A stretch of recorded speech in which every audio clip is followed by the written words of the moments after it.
The Acura MDX is way better than you think. I'll include a link to the Acura in Salt Lake's website in the description down below. I'll also include a link to my car buying guide. Let's get into it.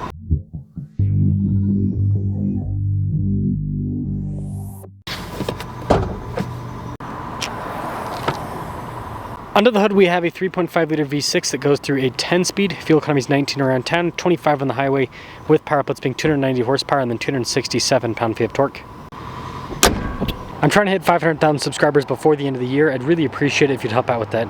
Now this is urban gray if I remember right, really cool looking color. And then the headlight design on the MDX is super sharp. Same thing with the grille, and this A-Spec package blacks out the grille. See the fog lights there at the bottom, and then also that section around it is blacked out. When you put it all together, this has a much more sporty looking appearance compared to a non-A-Spec. Our wheel setup is 255 by 50 by 20. The wheels are completely blacked out. Not painting the fender flares is a bit of a miss, but A-Spec badge, pretty cool looking. We also have that blacked out stripe there on the side, and then up above we have a blacked out mirror cap.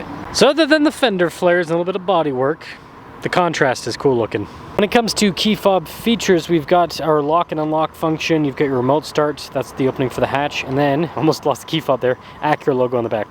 With the third row folded down, you've got tons of storage space in the rear. Would reserve the third row for kids. It's a crossover, and so yeah, you're not gonna have a crazy amount of space there in the back, but behind the third row, still decent space.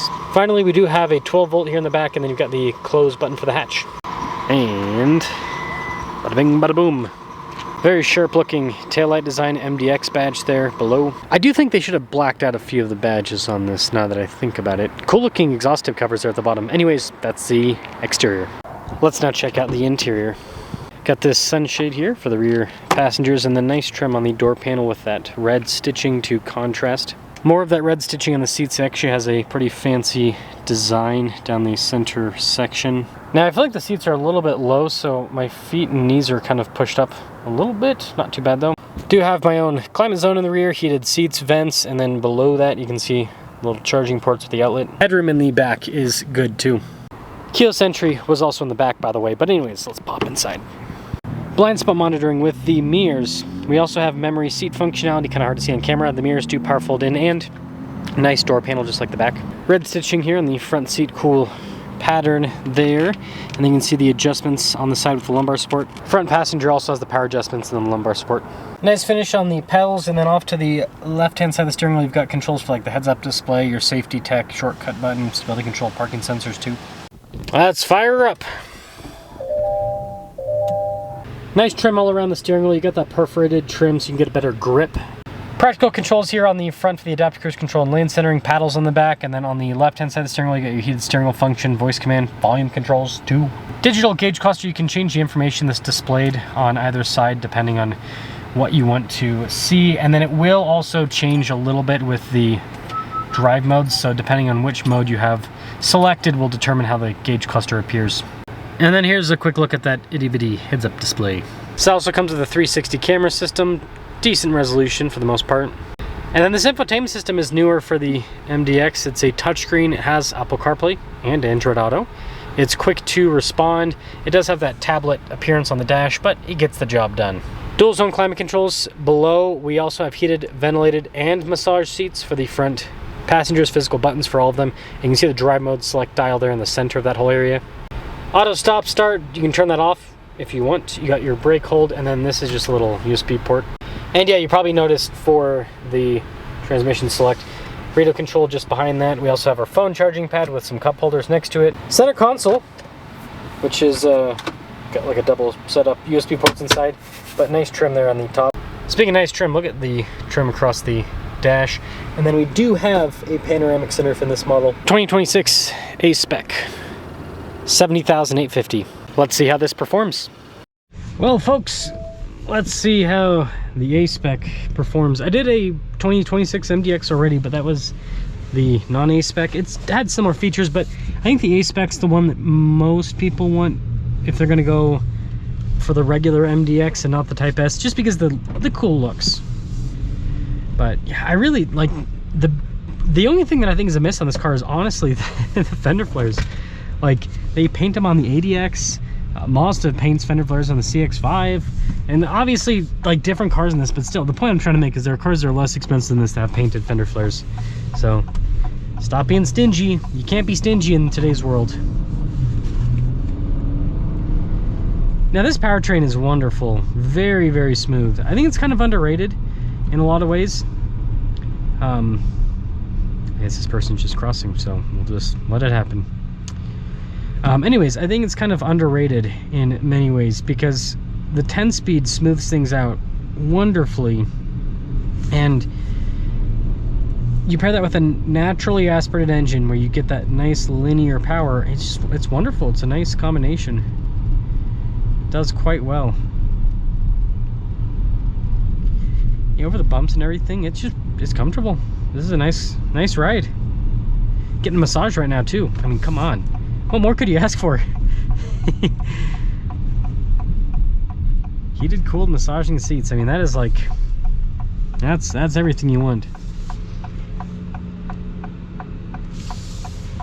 And you know, cabin insulation is good, and you know, the material use on these is nice. It's high quality feeling. I think that people kind of forget that Acura does a really good job with interiors when it comes to the materials and everything. Yes, powertrain's very smooth. Pop it into the sport mode. Now some other stuff with the rest of the interior. I mean, this is a, like I said, this is a high quality, like you can tell like the build and everything feels good.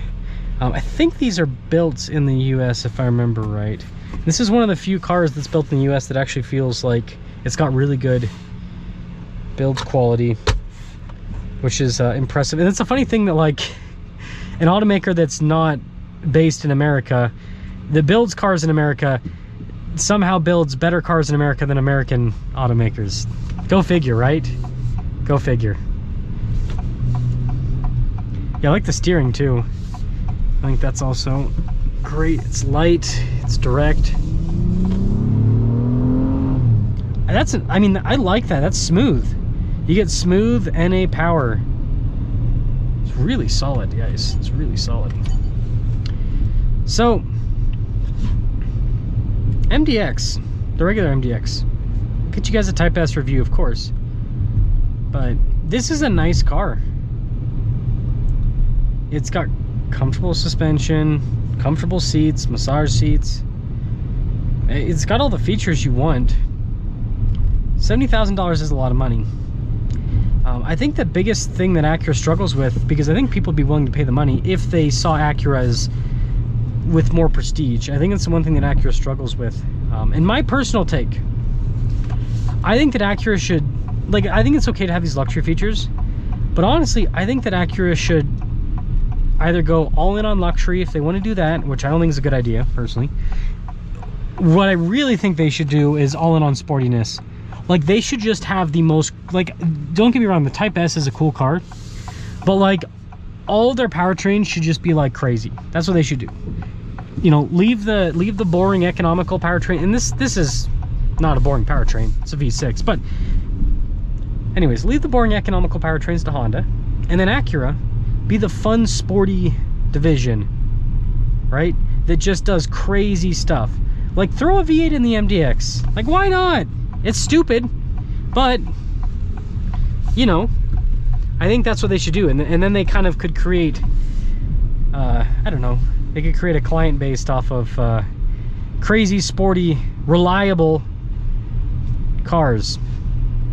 Just a thought. Let me know what you guys think about the MDX A-Spec. But if you're gonna get an MDX, this is kind of the sweet spot outside of the Type S that gives you a little bit more performance.